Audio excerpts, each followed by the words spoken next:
Ini cerita kenangan ya, semua kita pasti punya kenangan. Di antara yang beliau ngendikan ke saya sorifan tuh begini. Hak sok senggawa agama itu pegawai negeri gitu. Berhubung saya ada pegawai negeri yang bantah. Makili bantai konco-konco termasuk Pak Asnawi kira-kira ya bantah. Karena santri pertama yang saya dengar bantah Mbah Mun itu Pak Asnawi, tapi bantah bagus. Mbah Mun khawatir kalau dop itu maknanya kawu. Khawatir santri mangan kawu, dop kawu Arab. Karena kalau kawu tok nanti kawu halal, karena dop itu di daftar hewan halal. Sinjab bajing Arab karena termasuk daftar hewan halal. Suatu saat ada lafaz yang enggak jelas, ini yang Pak Asnawi ini, saksinya para malaikat. Arab malih bah. Tapi terus barokahnya Pak Asnawi komplain begitu pas ngaji Wahab, Mbah Mun menerangkan.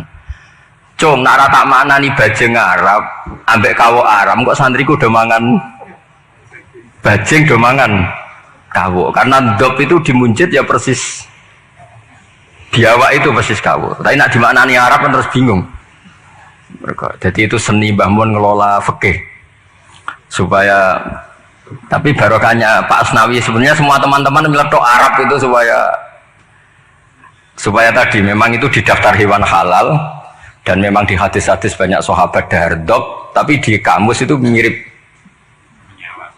menyawa atau biawa atau kawo. Jadi makanya pertanyaan kita, kalau kita ngarang kamus itu harus ada seni fikihnya. Kalau ndak dop kamu tafsiri apa? Kamu tulis biawa, ternyata dop ikut daftar halal. Berarti kamu termasuk orang yang menghalalkan biawa. Tapi baru kayak sanad ngaji sama Pak Asnawi dulu ngaji Mbah Mun rame-rame. Wadop lan kawo Arab, wasinjab bajing Arab. Pak santri harus nyeletuk, Mbah neng Arab rano klopo, bajingnya mangan opo. Ini cerita-cerita yang lucu-lucu saja, karena tak pikir nanti sejak serius sudah mampu lah, sudah bingung mikir ekonomi, mikir utang, semacam-macam lah. Jadi bener-bener biasa mawon, rasa sok suci mun, ketok aslinya mawon pun itu. Nah semudi, misalnya jenengan nutupi EP podoro, itu biasa lah itu. Kita kopi bener. Kiai nang ngarepe wong awam padha kiai ini ngeten iki mun kertu mati niku mun padha mati ini mun biasa mawon. Tapi ketika Mbah Mun dawuh itu saya protes apik deh. Lah anak santri teng pundi ya? Santri karwan santri hak mesti manfaat. Iki bakas agama aja. Lama-lama saya ini jadi kiai, ya jadi kiai betul. Karena bapak saya sudah wafat 2005 terus saya jadi kiai. Lama Pak Asnawi karena sudah lama beliau semenjak abahnya meninggal sudah jadi kiai. Maka terus saya beberapa kali itu punya muhibbin yang dokter, yang tentara. Itu kalau cerita begini, ini kisah nyata. Gus saya ini dokter loh, lebih keren dibanding jenengan. Kenapa? Saya tugas di Papua, di NTT, karena saya dokter dilindungi negara. Karena tugas negara saya di kampung-kampung itu bisa bikin musola, bisa memperlihatkan saya seorang muslim yang sholat, tanpa dicurigai jadi misionaris. Dan karena saya aparat negara, itu difasilitasi negara. Karena berkebutuhan musola dibikinkan musola, berkebutuhan masjid dibikinkan masjid. Begitu juga tentara-tentara yang di daerah-daerah minoritas. Mereka dengan enaknya bikin masjid, menunjukkan keislamannya karena formal pegawai negeri. Tapi di daerah-daerah itu andekan yang bawa itu kiai itu nggak kebayang. Nggak payu terus ada gesekan, mesti karena dianggap datangnya murni menyebarkan apa?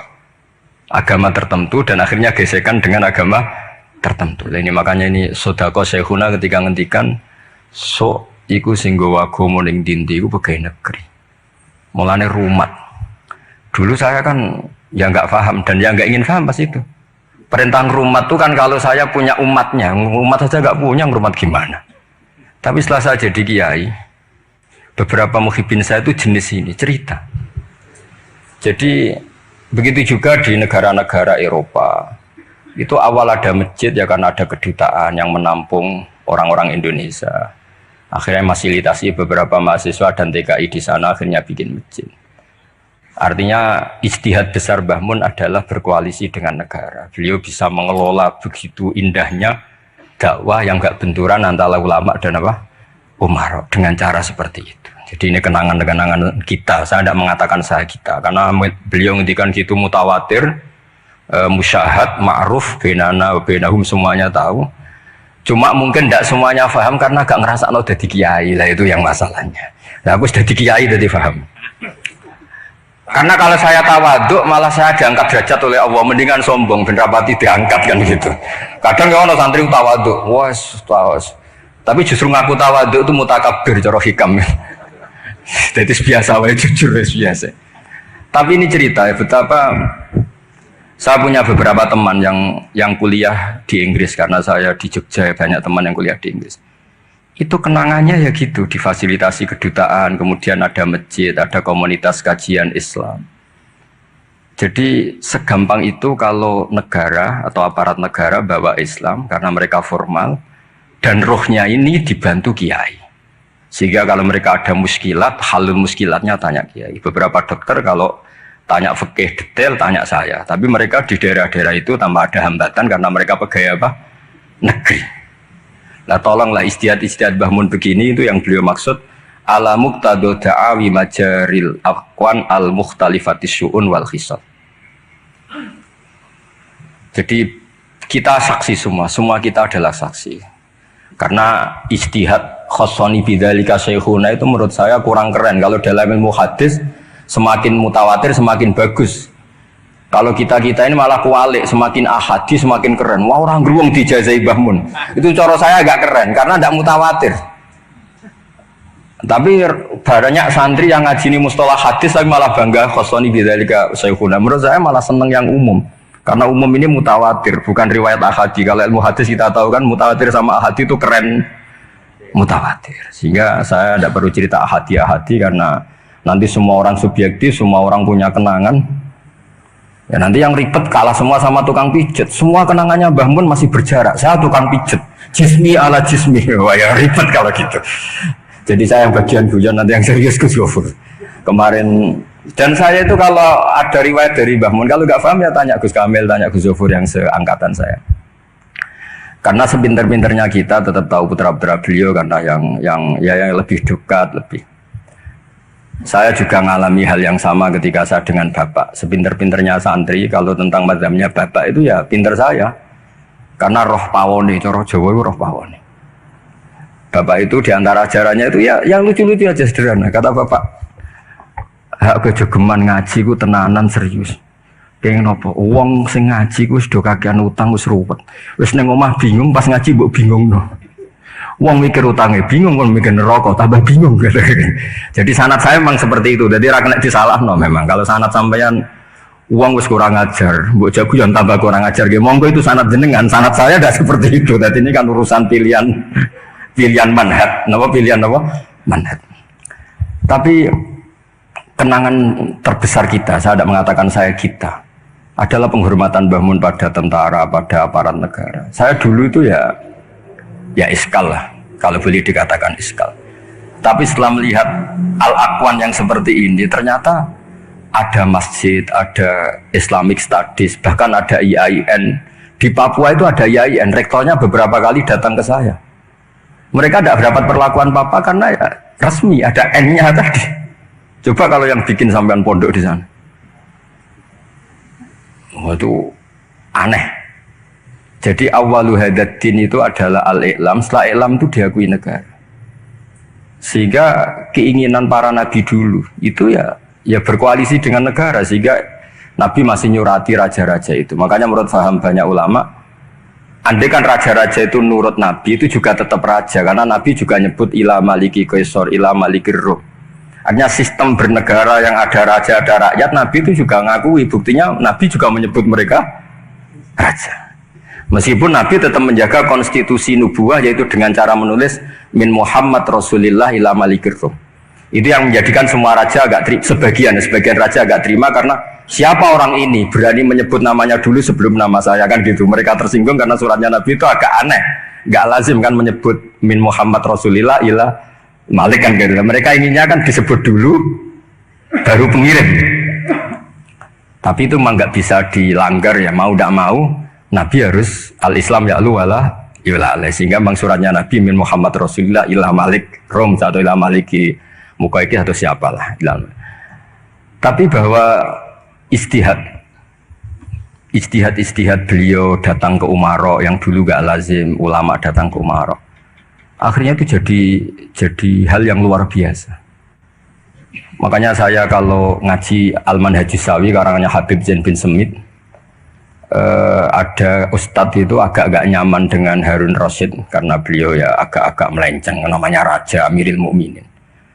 Singkat cerita si ustadz tadi bilang, ya Amirul Mukminin, ini nasihun laka famusyaddidun alika. Saya mau nasihati Anda dan mohon maaf agak keras.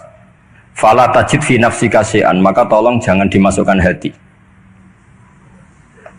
Apa kata Harun Ar-Rasyid? Innaka ya Ustadz ini dikasih tahu sama Harun Ar-Rasyid. Inna wa ta'ala qad amara man huwa khairun minka ila man huwa syarrun minni. Wa ma'adzalika qala ta'ala faqula lahu qawlan layyinan la'allahu yatadzakkaru aw yakhsha. Kamu tidak usah nasihati saya dengan cara kasar, kata Harun Ar-Rasyid. Allah pernah mengutus orang yang lebih baik ketimbang kamu. Man huwa khairun minka, yaitu Nabi Musa dan Harun. Ila man huwa syarrun minni, yaitu Fir'aun. Itu saja harus beretika faqula lahu qawlan layyinan. Kok kamu hanya ustadz ngandani saya sama-sama muslim kasar? Udah lelem opo? Cara Pak Hamid takbir opo kan kira-kira gitu. Jadi ketika kita menemukan seperti itu, ingat lagi betapa Mbah Mun itu layyinal janib. Apa ya, insyirahas sodri, intilaqatal wajhi, tolkal wajhi, dan seterusnya dan seterusnya. Ini sanad-sanad yang semua kita bersaksi, semua kita tahu. Terus kedua, sekaligus ini terakhir. Jadi jangan order lama-lama, nanti sama-sama nggak enak. Gurui teman tuh tidak baik. Ini nanti sebenarnya diundi ya nggak apa-apa, nggak harus saya ini. Yang salah saya di sini itu tidak keren, karena posisi makmur diperintah, bukan amir. Jadi keren jenengan. Gus Pak tak sewa, tak akan ngomong nurut. Jadi nanti saya kalau ketemu Allah, man huwal mutawaddi, mesti menang saya. Ana makmur, wa antumul amirun. Terus kedua, ini semua kita juga bersaksi. Saya yakin zaman Pak Asnawi, Mas Hamid semua bersaksi. Lah yo fikih aneh, petani ku wis melarat, gegere nganti koyo akik wajib zakat. Mergo sing ditandur kut, yaiku padi. Petani kakao zaman itu populernya kakao, sugih-sugih tumpakane mobil gak wajib zakat. Mergo sing ditandur ora kut. Itu mulai dulu Yai terus menggulirkan itu, dan beliau dengan sabar gulirkan saja tapi tidak fatwa. Seorang lagi gulirkan saja tapi tidak fatwa. Dan sampai pada akhirnya, seorang lagi pada akhirnya beliau mulai fatwa. Meskipun ini kenangan-kenangan kita, meskipun ya masih ngeper, maksudnya ngeper itu ya tidak bilang wajib, tapi ya tidak bilang tidak wajib. Ini beberapa khas-khas beliau ketika, dan karena saya ngaji ini agak detail karena memang setiap ketemu itu, setiap ketemu mesti ditanyakan, kitabku wis apik, terus ono sing kowe ra setuju to, setuju bener setuju dan guru kula setuju wae ora ngono. Tapi ini cerita aja, cerita yang akhirnya beliau menulis itu secara detail di bab masalah zakat naqdiyah sampai zakat qut yang dulu disampaikan secara guyon-guyon. Saya ulang lagi, dulu disampaikan secara guyon-guyon dengan santai, lama-lama ditulis. Ini tak tulis. Saya masih ingat betul, dulu kan Mbah Mun gojolnya gitu, petani beras itu gabah itu wis gegere ireng nganti koyok akeh wajib zakat, mergo sing ditandur kot. Sementara petani-petani kakao cengkeh sugih, gara-gara yang ditandur tidak kot, tidak wajib zakat. Ternyata guyonan-guyonan itu Pak Asnawi akhirnya ditulis di sini sama beliau, saya baca ya. Sahihun anna wujubal amal bi muqtadal ahkam al-Qur'aniyah allati lam nastati injazaha la yajuzu tabdiluhu aw ta'biru aw taghyiru illa annal wajiba alaina al-amalu tujahahu bima amkana. Famathalan fi ma nabata fil ardi ala madhhabi man yatamadzabu bi madhhabil Imam Asy-Syafi'i inna ma tajibu zakatu minhu fi ma yuqtatu bih wa la tajibu fi misil khadrawat khilafa ma kana alaihi ba'dul madzhab al-ukhra ma'anna katsiran minal khadrawat wal fawakih fi hadzal asri a'zamu iradan fil iktisad minal aqwat aw musawiyatan laha. A'zamu iradan aw musawiyatun laha. Terus beliau cerita wa fi tafsiril kabir, yaitu ketika nafsiri anfiku min thayyibati ma kasabtum wa mimma akhrajna lakum minal ard, kata ma terus semakol wa yadullu ala wujubi zakat fi kulli ma tumbidul ardu, karena kita tahu ma itu litamim. Makanya kenangan saya tiap ketemu beliau termasuk pernah tanya, saya juga pernah unek-unek. Yai, kalau seorang mufassir nafsiri Quran, niku terikat mazhab imamnya apa terikat ilmu lughat?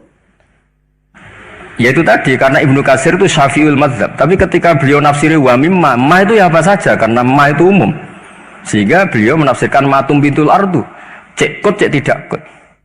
Terus saya masih tanya, langge, niku terikat mazhab imamnya boten. Tapi arahnya beliau itu, ya pas ngarang ya ngarang air, usah terikat. Nah terus akhirnya beliau karena itu gak memutuskan itu, terus beliau hanya ngendikan, sama ingat betul. Hadil ayatu al-Qur'aniyatu ukhtulifa fi tafsiri atau ikhtalafa fi tafsiriha al-mufassirun.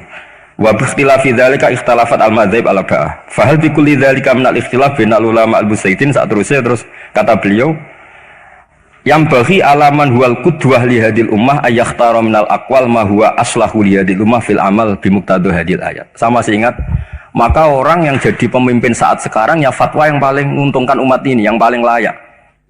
Sama ingat saya tanya, lah nggih pemimpinnya sakniki jenengan fatwa mawon sakniki wajib napa mboten wajib?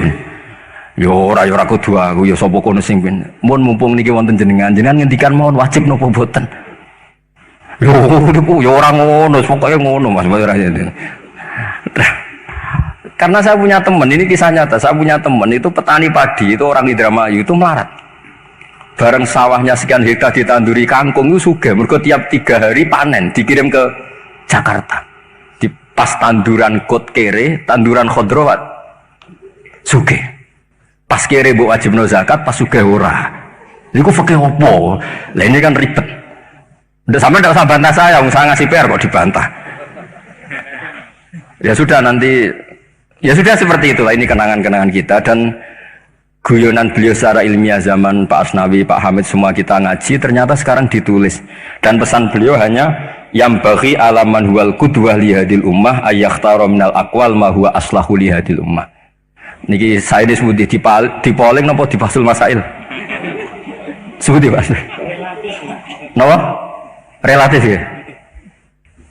Sebut di Mas Amin ini di polling napa diputuskan sekarang? Wajib. Pak Asnawi wajib. Wajib terus jalan. Mpun niki khilaf. Assalamualaikum warahmatullahi wabarakatuh.